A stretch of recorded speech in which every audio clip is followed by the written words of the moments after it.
Hello বন্ধুরা, high from দত্তর সকল ভিউয়ারকে জানাই স্বাধীনতা দিবসের অনেক শুভেচ্ছা ও অভিনন্দন।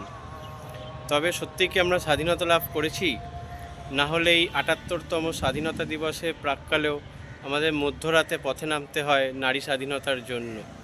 তবে আশার আলো একটাই, স্বাধীনতা দিবসের স্বাধীনতার এমন রাত হয়তো আমরা এর আগে দেখিনি।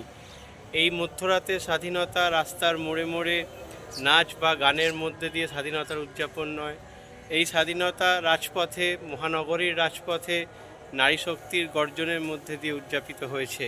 তবে জমাট অন্ধকারের শেষেও যেমন আলোর রেখা দেখা যায়, তেমনি আজ দিনের আলোতেও একটা আলোর রেখা দেখা যাচ্ছে। হয়তো অশুভ শক্তির বিনাশে আর বেশি দেরি নেই। তাই জোর গলায় বলতে পারি যে হয়তো মহালয়ার আগেই আগমন ঘটেছে মহিষাসুরমর্দিনীর। এই আশা নিয়েই আজকের আমাদের স্বাধীনতা দিবস উদযাপন। তাই চলো আর একবার তুমি আমি হাতে হাত রেখে চেষ্টা করি আর একবার নিজেদের স্বাধীন করার জন্য।